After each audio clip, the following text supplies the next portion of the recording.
ብሮ ተነስ እባክህ ቸርች እንሂድ ማን ተነስ ቸርች እንሂድ ያማል እንደ ጀለሴ ትናንትና እንደዛ እየጨበስ ምናምን ያ ሁሉ ነገር እያደረግን ዛሬ ቸርች እንሂድ ምን ሆነ ነው በመብረቅ ልታስመጣን ነው እንዴ ሰክስ ሂዱጣ አረ ብሮ አታዝግ ያማል ትላለህ እንዴ በሽተኛ ነው ጤነኛ ነው ሐኪም ቤት የሚሄደው ሶቅራጥስ አራት ፈላሰፍብኝ በእናትህ አረ ተው በእናትህ ልተኛበት ሰክስ ሂዱጣ አልኳ እንዴ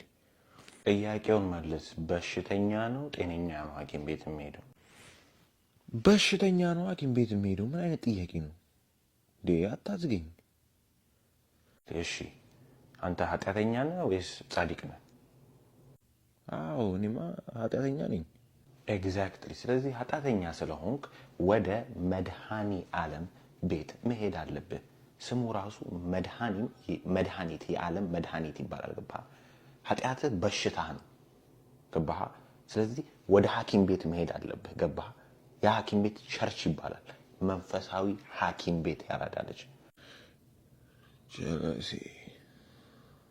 እንደዛ አላሰብኩትም እውነት ለመናገር እና እያልከኝ ያለው እግዚአብሔር ጋር ብሄድ ይሻለኛል እያልከኝ ነው ኢቭን ዶው ትናንትና እየጨበስኩኝ ምናምን ያጨስኩ ምናምን ያ ሁሉ ነገር ሳረግ የነበርኩኝ ልጅ ዛሬ ተነስቼ ቸርች ልሂድ አልሰማህም እኔ ደግሞ አይደለም ያልኩት እመነኝ ቃሉ እንዲህ ነው የሚለው ሉቃስ ምዕራፍ 5 31 እስከ 32 ኢየሱስም እንዲህ ሲል መለሰላቸው በሽተኞችን እንጂ ጤነኞች ሐኪም አያስፈልጋቸውም እኔም ኃጢአተኞችን ወደ ንስሐ ልመልስ እንጂ ጻድቃንን ልጠራ አልመጣሁም እንደነገርከኝ ኃጢአተኛ ነህ ወንድሜ በልተነስ አንተ እውነትም ቃሉ ብርሃን ነው አይኔን የከፈትከው ወንድሜ ይመቻው እንሂድ ቸርች